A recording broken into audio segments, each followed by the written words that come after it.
and welcome to today's session. We'll be getting started very soon, and I would like to thank you all for making some time on your Saturday weekend to join us for our webinar today. The title for today's webinar is called Learning to Lead, Linkages Between Adult Learning and Leadership Development. And my name is Liz Cardenas. I am a PFF Fellow and will be hosting today's session. With me today is also Noah Ringler, who is also a PFF Fellow and is also helping me co-host today's session. And we also have Shamini Diaz, who's Director of Preparing Future Faculty. So thank you and welcome Juan and Michelle for joining us, and also Darnell. So before we get started, I did want to go through a few just housekeeping tips, I guess we can call them. You all may have heard these before. We will be recording our session today, and the recording and the link and the slides will be posted after our session. I think the slides are actually already posted, so you can access them online. We'll also be doing a short survey at the end of today's session, so you're welcome to stick around and make sure you have some time to complete that so you can give us some feedback on the session today and what you took away from the session and how we can improve future sessions. And you're welcome to have your cameras on or off, however you feel most comfortable. And before we jump into the slides, I did want to share a little bit about myself for those of you who don't know me, and I don't believe I know those on the line besides Noah and Shamini. So I'll share a little bit about myself. So my pronouns are she, her, hers. As I shared, I'm a PFF Fellow, have been with the team, I think almost 3 years now. Time has flown by.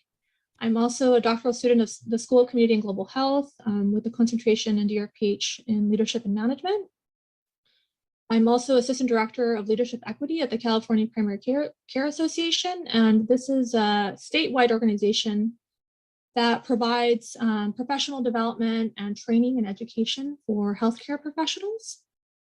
I also have roots in the Coachella Valley, which is that picture that you see at the very bottom. So I grew up in a very urban community, and the Coachella Valley may ring a bell to some of you with the recent Coachella Valley Fest, which happens every year. Well, actually, this is the first year since the pandemic that it's happened. I've never been, so that's a fun fact, and I grew up there. But it did happen last weekend, so it may ring a bell for some of you. And I currently reside in Riverside County, which is the land of the Gabrielino and Tongava. So with that, I would like to jump into our slides. So these are our learning objectives for today. And as many of you or those on the line that are with us today may agree that these past years, and especially during the pandemic, it has really brought a lot of new challenges to our leaders, and this is across many disciplines. So they've been really required to learn new strategies, competencies, adaptiveness, and skills to be able to lead their organization successfully. So our goal for the webinar is to talk about leadership and to talk about it from the lens of learning and really thinking about how this can be guided by learning theories and by application. So the goal for today is to quickly summarize. So I'm not going to go into depth because there's many theories, but I would like to summarize some of the key adult learning theories and how they apply to leadership development. Also explore the connection between leadership development and adult learning theories, and then also have an opportunity to discuss the implications that these linkages may have in leadership development, in education, and in training. So those are our goals for today. And before we jump into the content slides, I wanted to share a clip of a TED Talks video. So I'm gonna share a different screen. For those of you who joined a little late, this was a clip from Bonnie Loeb, who talks about her journey at the Harvard University Doctor of Education Leadership Program. And she talks about this dynamic tension between leading and learning. And I thought it was a really interesting way that she shared her experience and shared her journey in her own leadership development as well as learning. So I wanted to invite you all, I have a quick reflection that I would like to invite everyone to share what you all think about this video and how this applies to your own leadership journey, to your own learning journey. So let me reshare my slides. Jump us to the discussion questions. All right, there it is. So the question is, have you experienced the feeling of being in a tug of war between leading and learning? And this can be either in your own leadership journey or also in guiding students or learners to be leaders. And how have you been able to find, if you have found it, that sweet spot between leading and learning? And I welcome you all to take about a minute or so. We can pause for a little bit and just think about these questions, and you can write them down as a reflection. You're also welcome to share them in the chat box, or you're also welcome to unmute yourself and share some thoughts that you have about these questions. So I'll give you all about 2 minutes, and then we can come back. As you're thinking, you're welcome to write your thoughts in the chat, and I also invite you all to share your thoughts by unmuting yourself. So if you would like to think about that, and I'm happy to answer any questions along the way as well.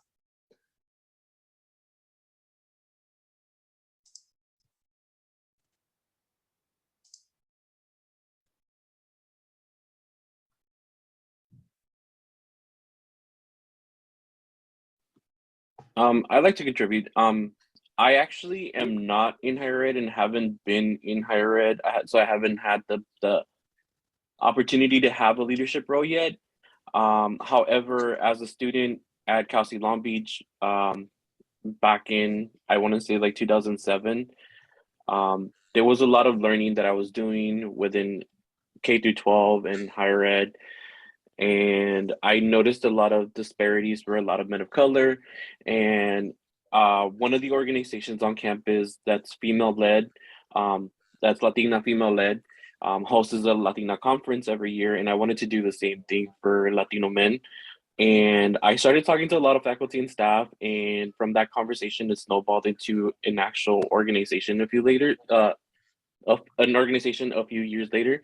So now there is a men's success program on campus, so that kind of is a sweet spot. Unfortunately, I wasn't really seen as a person that could take lead because I barely had graduated. So unfortunately, I didn't take the role as something that I wanted to start. But however, it is a sweet spot that it is something that was actually started from a conversation from a student point of view. Yeah, thank you, Juan. It's a really great experience that you've shared, and just how this was an opportunity for you to use an idea, from looking at an existing program for women of color and develop something similar for a need that you found, and also providing space and learning and growth opportunities for men of color. So really appreciate you sharing that. And I think that it definitely ties to what this video and what Bonnie shared about just thinking about the unique journeys that everyone has in their leadership growth, and how they could think about learners as individuals who are also leading in different ways, and really offer ways for them to find safe places where they can develop their growth, develop their interests, and thinking about groups based on ways that they can associate themselves is definitely a really great way. So really, thank you for sharing that. Any others that would like to share some thoughts to the video, or anything else that stood out in terms of the video? Let me see a chat. Shamini mentions it's a good example of learner leading and co-creating with others. Great point, Shamini.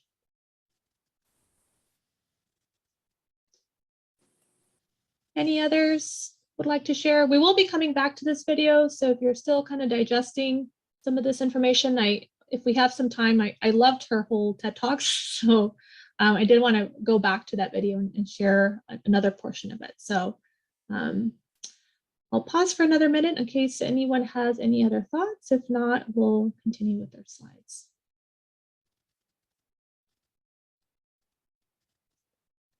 Okay, so let's jump into the content slides. So let's move to our next slide. Okay, so as I mentioned, and as part of the learning objectives, I want to first start talking a little bit about adult learning theories. And again, because we only have an hour today, it's not a really deep knowledge base that I'll be sharing. I did include quite a bit of references in my slide deck, so you're welcome to learn more about it after the session if you're interested. But one thing I would like to point out in terms of just adult learning theory and kind of the fundamentals of adult learning theory is that it is based on the assumption that adults and children do learn differently in some ways. And some examples that are cited in the literature is that adults learn differently because they do come into their education with a lot more lived experience. They're more cognitively advanced, and in some ways are also more motivated to learn. There is some argument about this as far as the similarities that adults have with children when it comes to learning, but there are some key distinctions that are also important for us to consider when thinking about adult learners. It's also important to acknowledge how diverse adult learners are, and especially in adult learning settings. And this could be diversity in race, age, family history, levels of post-secondary education, the amount of time away that they've been from schools. For professionals who are going back to a training or educational program, they may have been away from school for a long time, and many other forms of diversity. And there is an article by Griffin that's included in my references that mentions that a lot of professors who go into adult learning actually don't have any specific training in adult learning. So they come with very little foundational knowledge on theory and just how to teach according to theory-based knowledge. So in thinking about adult learning, you'll hear the term and andragogy, and Shamini, please correct me if I'm wrong. It's similar to pedagogy, but it's often referred to as adult learning or it's adult learning theory or adult learning principles. So before we delve into the facts about these specific learning theories, I did want to talk about why theory is even important to consider in educational practice. The why does it even matter is something that I pondered about when I was going through my own graduate school journey. And when I started my own graduate school journey, I was really interested in health education. And then this interest eventually grew into professional education and in the areas of workforce and leadership development. So over time for me, it's been a learning process, and I've discovered that theories are relevant in some ways, especially in our practice as educators, as scholars, as leaders, and particularly when we're confronted with a challenging situation where we need to really turn to some sort of guiding principles that help us think about how we could ensure that we are doing our best to do the work that we need to do. The example that I can share is I was hired last year to help develop a program on developing a program and curriculum for working professionals that were going into leadership roles at community health centers. So for me, it was a big challenge because it was an area that was semi-new to me. And when I started my role, I really took some of the learning that I took from PFF, as well as looking at complexity science, to work with our team to help design this program, to develop a curricular map and curriculum for the program that I now help oversee. So there's definitely a lot of application to it in terms of practice. And in a practical sense, learning theories are basically a set of guiding principles. So they really help inform our teaching practice. They can also help us understand what drives and impedes learning. We can think about putting these theories into practice to help think about ways to improve student learning outcomes. And they can also be helpful in different contexts and learning. So before I share more about the theories, I just kind of want to talk a little bit about the history. And learning theory and adult learning theory, we can go back to the early 20th century in post-secondary education, which was heavily influenced by behavioristic psychology, also known as behaviorism. And this approach sees learning as being changes in observable behavior. So we see principles of behavior change approach to learning in some elements of adult education where you have a stimulus, such as a lecture, and it's assessed by providing some sort of reward or punishment in the form of a grade. We also see this in some forms of healthcare, especially in evidence-based practice. And as time passed, and once we moved into the mid-century, there was a shift to more humanistic psychology perspective that emphasizes personal growth, that emphasizes development of learning rather than just changes in behavior. So this became a new theory and branch of inquiry, particularly in how adult learning is distinguished from child learning, and a lot of different theories emerged during this time.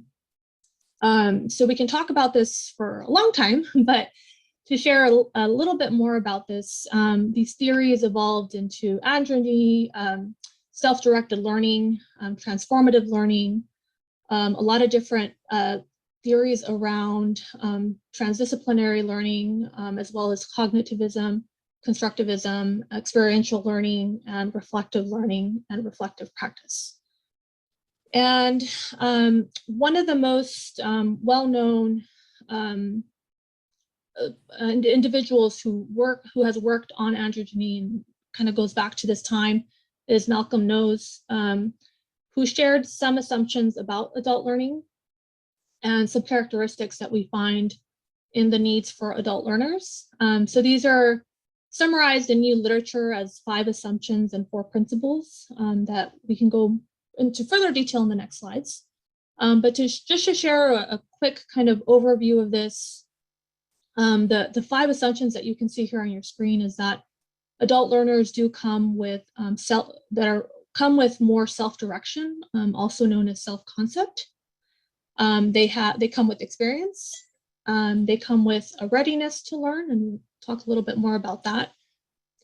They are very problem-centered, and in many ways are internally motivated. So these 5 assumptions are narrowed into 4 principles. And as a quick summary, and we'll go into these in more detail, is the first principle is that adults need to be involved in the planning and evaluation of their instruction. They need to think about their experiences as well as the mistakes that they make in their experiences as a basis for learning. Adults are also more interested in learning subjects that have immediate relevance or impact on their personal lives or their job or professional careers. And adult learning is more successful when it's problem-centered rather than content-oriented. So we'll dive a little deeper into these assumptions and principles because I find them really helpful to think about. So the first one is that adults need to know. The need to know is that adults need to know why they are learning something, and they need to understand the benefit that they'll receive about when they're learning something versus the consequences of not learning it. They also need to see how this learning applies to real life, especially for more novice learners, which may not see this immediately. And the next assumption is that is a principle of self-concept or self-direction or self-directed. And this means that adults are independent and self-directed. They have a self-concept that they're responsible for their own decisions and their own lives. So some of the cited ways that we can think about supporting adult learners in this area is to really draw from their own experiences and knowledge, which conveys that their contributions are valued and respected and included in the classroom or in the learning space. And it's also important to acknowledge that adult learners do have a lot of additional responsibilities, such as families. So it's really important to allow for that flexibility and accommodations. And principle 3 is centered around the learner's experience. So adults, just given the fact that they've been in this world for much longer than children, do accumulate a growing reservoir of experiences. Not to say that children don't have experiences, but adult learners have lived much longer, have experiences that you wouldn't necessarily have developed earlier on as a child, such as having a job, paying taxes, voting, traveling, all these things that come with just life experience. So therefore, they are a rich resource that educators can tap into. And some ways to do this is through group discussions, through stimulations, problem-solving activities, really engaging them in critical self-reflection, and really acknowledging that their experiences are important and integral to their learning. An article by, I believe it's Griffin, who's cited in my references, talks about how it's important to allow adult learners to apply the content or apply their own lives to the content, which develops opportunities for more collaborative and active learning, and really moving away from the idea of the professor transmitting knowledge to empty vessels, which are the minds of learners. So really moving away from that to really thinking about active learning and reflective practice. And lastly, principle 4 is readiness to learn. So adult learners come with a level of readiness to learn that they really see an opportunity for their own lives and value the learning that integrates with the demands that they have for their own lives. And this could be, for example, an adult may decide to go back to school because they are ready to take more responsibilities in their career. They may have real life situations that have influenced their need to learn. So really allowing learners to draw from their own life experiences and their own learning and creativity through many different strategies can help them ensure that they are able to find that and encourage that readiness to learn and apply it to their own work life or to their own personal lives. And I wanted to just share a couple considerations that have come from these theories. So in thinking about these, it's really important to think about ways to create a safe climate for learning. So Juan gave a really good example of just offering new spaces for men of color and creating places that foster qualities and mutual respect, creating trust and openness, supportiveness, collaboration, and authenticity.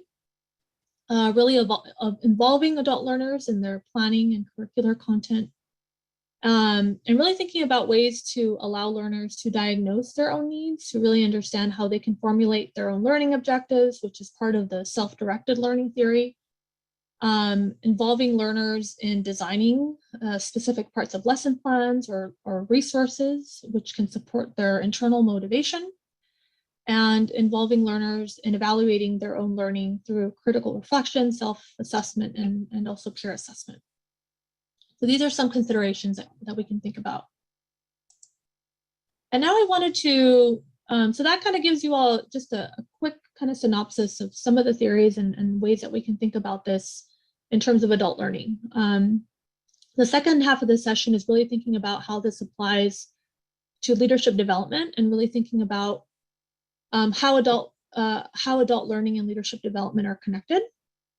So when we think about leadership development, we really have to see it as a non-linear and very complex interaction of people, organizations, social entities, political entities, and many different forms and processes. And there is this need, and I shared this earlier in the slides, is that there is a need, especially during our current time, for leaders to be adaptive and to have new strategies that are aligned to the expectations that we have in really leading our complex world that we live in today. So these adult learning theories highlight that training really does need to be developed in a way that ensures that we keep these things in mind in order to train leaders and to support leaders in their development to be effective. So I wanted to highlight a couple learning theories. And again, this is not a super comprehensive list. Some of the links that are in the slides give you a much more in-depth overview of the different learning theories. But I did want to highlight a couple that I thought were important to think about in how they align to leadership development. And the first one is that we mentioned earlier is behaviorism, which talks about the implicit or illicit behavioral changes that we're looking for to move into a desired direction. Cognitivism, which is the primary purpose is to develop some forms of capacity or skills in learning by allowing folks to reflect on their learning and apply it to their work.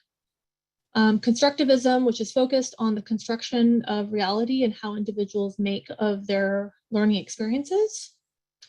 Experiential learning, which is one of my favorite ones, and it's really focused on hands-on learning and using experiences to demonstrate concepts and learning opportunities. Self-directed learning, which focuses on the premise that adult learners are self-motivated and understand what they need to learn and ways to evaluate their own results. So with these, I wanted to highlight, and this book is linked in the slide decks, and this is by Ringler, Leading to Learn, and he describes how adult learning theory aligns with leadership development, and he summarizes these into 4 categories. So I wanted to share those with all of you to think about how these can support leadership development in thinking about adult learning. And the first one is personal growth. So personal growth, when we think about personal growth programs, personal growth training programs, personal growth opportunities, they're really focused around increasing self-awareness and ways to emphasize self-exploration. So there's programs that have been cited, such as Outward Bound, Peace Corps, and other programs that really tie to the theory of cognitivism to ensure that the information that we present is meaningful to the learner. Some of the ways that we can do this is through strategies, including using metaphors, concept mapping, using analogies that really tie to the learner's self-awareness of what they would like to explore. The second one is conceptual understanding, and Hunger notes that they have been traditionally also included in universities and can also be guided by the cognitivism theory in designing interventions. And this really ties to looking at ways to have more information that the learner can relate to based on their own existing knowledge and their own experiences to be able to foster learning and to support them in being able to remember it in the future. And the third one is feedback. So feedback really focuses around thinking about ways to provide feedback to adult learners. Some of the ones that I've known about and that I've used before is the MBTI, as well as the 360-degree instruments. There's many other forms of feedback. You don't need to use specifically a tool, but these are some of the tools that are used in leadership development. And these are ways for to support and feedback so that individuals can find ways and locate ways where they would like to improve. And many different theories can be incorporated into feedback. But really the most important piece here is to offer opportunities for self-reflection, for ways to provide coaching, mentorship, and other ways that offer feedback opportunities, including team-based learning. And the fourth one is skill building. So skill building in leadership development is one of the most common methods that's utilized. And it is informed by the behaviorism theory in that it really emphasizes learning a new skill and emphasizing trial and error. And it often does require reinforcement, feedback, in all these different areas, and also does take more time to develop skills. But those are the 4 that we can think about in thinking about leadership development, and also think Well, before we conclude, I did want to offer some time for you all. Does anyone have any reflections from this second half of the video? We can go back to the original question about whether this video connects to you in terms of your own leadership journey, being within this tug of war and finding your sweet spot, or anything that the speaker shared about her experience. Would anyone like to share any reflections or anything that comes to mind to you and in your own experience and journey within your leadership or learning? And I see a hand raise from Larice. Hi, I was thinking, can you hear me? Yes, we can hear you. Okay. During the presentation, it occurred to me, where is the line between adult learner and child learner? It certainly isn't the line of 18. Mhm. Do you know where the line is? It's an excellent question, and I don't think there is a line. So what I found in kind of trying to define adult learners is that there's really no common ground. Most people say after the age of 25, if you're looking at an age, that's when you consider them being an adult learner. But to me, it doesn't really, I don't feel like there's a parameter that at least I agree with in terms of that line between being a child versus adult learner. Shamini, do you happen to have any thoughts around that? I know you've done quite a bit of work around both child and adult learning, so wondering if you know if there's a line that we can define in terms of what we consider an adult learner versus a child learner. I've really looked at this a lot because I span age groups as an educator. Mm-hmm. And both in the research and in my practice, I think the line is defined by context. So for example, if you think that college-going youth are young adult learners, to some extent they might be, but it depends. Because when you enter a new environment, even as an adult, I'm thinking of grad school too. There are some aspects of it that go back to not to being a child, but to realizing I may not have the experience to bring to the situation. So you want a bit more direction, right? And part of it with inclusive teaching is, or inclusive leadership is affirming somebody's life experience when they come into a new situation. So you're right, I agree with you, Liz. There isn't a defining line. It's not a tidy thing at all. Mm-hmm. But one of the things you showed in your slides that adults, in the five, not the principles, but the larger categories is adults do have more lived experience, the matter of whether we recognize it. Some young children, 15-year-olds, have a ton of lived experience. So I've worked with 15-year-olds and I think, no, I can't treat you as a child who knows nothing. Mm-hmm. So I think lived experience is a big one. Mm-hmm. I don't know if this helps. Was it Larice who asked the question? Yes. Yes, and I do see in the chat that Larice says thank you. Yes, it does help. I want to add one more thing. Mm-hmm. No matter what the age group is, when you think of why people engage and are motivated, that they want to solve a problem and feel a sense of achievement, that they need feedback, I think that's a human thing that cuts across ages. That is very true. Yeah.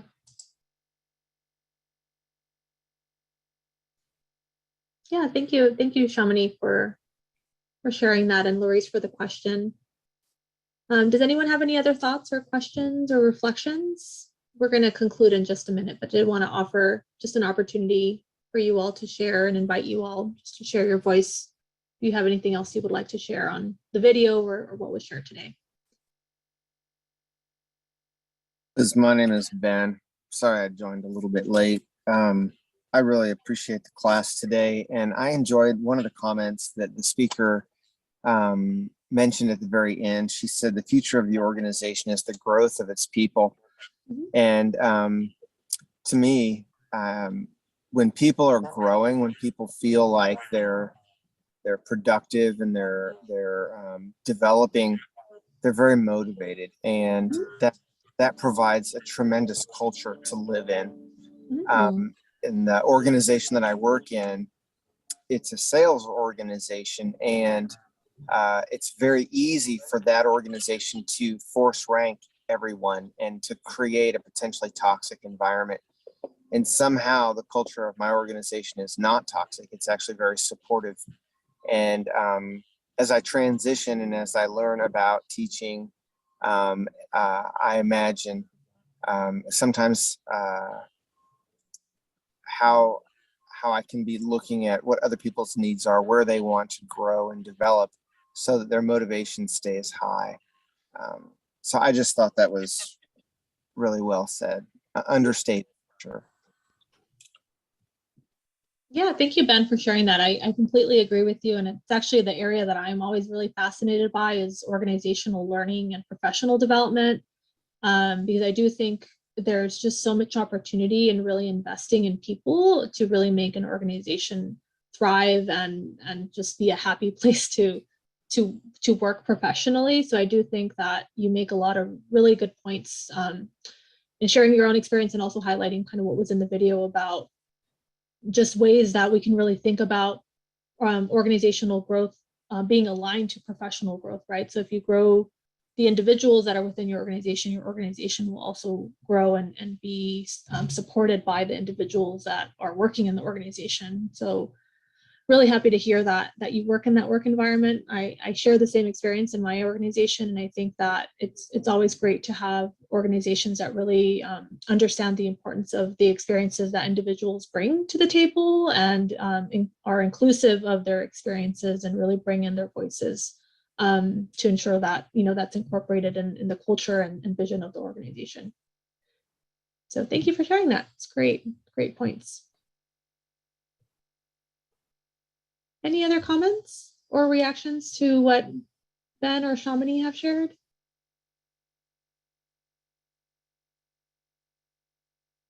Great. So I'll just take about a minute or so to just share some last conclusion remarks from what I've learned about the linkages between leadership and adult learning. This is not super comprehensive. I would love to add more, but I didn't want to make the slide too wordy. But just some quick highlights is that there is, and we just want to be mindful that there is criticism about not all adult learners learning the same way. And I think the other point that Shamini and Laurice made that is also important to highlight is that there is also no line between an adult learner and a child learner. It's really dependent on the experiences and context in which learning happens.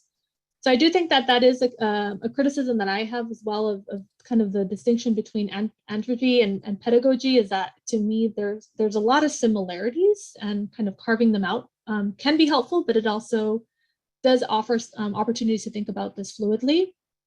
But we also want to think about ways that individuals navigate through their journeys in a unique way, that they each kind of come with a unique leadership journey, that they come with different systems of oppression, which some of these learning theories don't acknowledge the different levels of oppression that learners may face.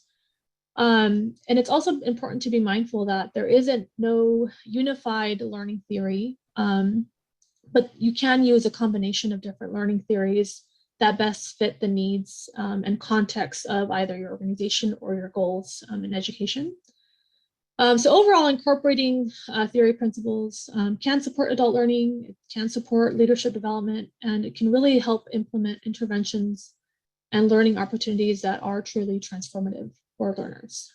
So did want to offer those last concluding thoughts, and then just share one last reflection. We don't have to take a lot of time for this, but I did want you all to walk away with thinking about if something specifically resonated with you today, if something that we discussed was new or surprising, And if there's something from today's session that you would like to learn more about or apply within your space, some of you may be in the academic space, others of you may be in a different space. So do invite you to think about how the session today applies to your own learning and to your own development as a leader, and how you may be applying this directly within your own work and within your own life. So did want to offer that as a last reflection. And then lastly, I would like to share a quick poll. So if you all don't mind just sharing your thoughts on today's poll, I do encourage you all to submit these. This is really important feedback for us. So if you can take those, and I will give folks about a minute to complete this, and then we can close out today.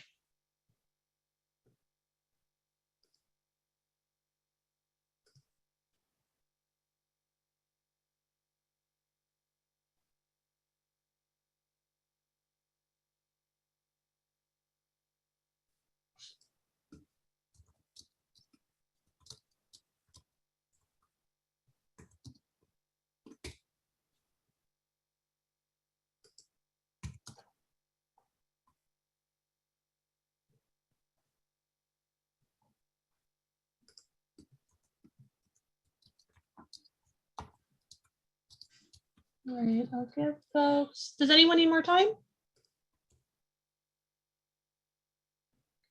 Yes, give me 30 seconds. Okay, go ahead, sorry.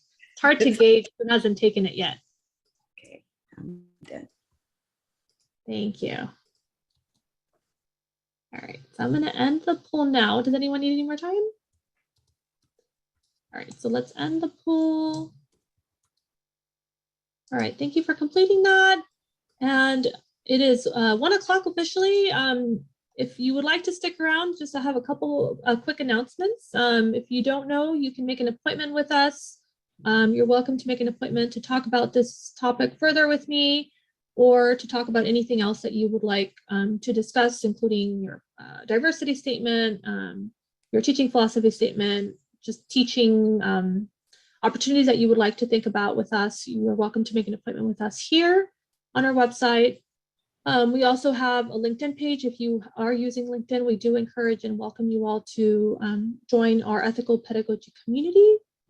And Noah in the slides will be, or I'm sorry, in the chat, will share our PDF link tree that has a link to how to stay connected with us on all of our different online platforms.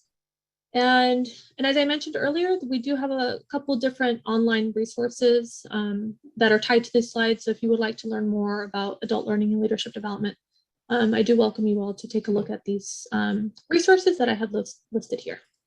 And I would be happy to stick around if anyone has any questions or would like to discuss this further. And I do want to thank you all again for joining our today's session. And I hope you all have a restful and lovely weekend. I hope you can get outside today. I've heard it's nice weather according to Chamonix. So I'll be taking a walk outside today, and I hope you can do the same. So all right, so thank you very much. And if you would like to jump off, I welcome you to, or I welcome you to stick around for a couple more minutes.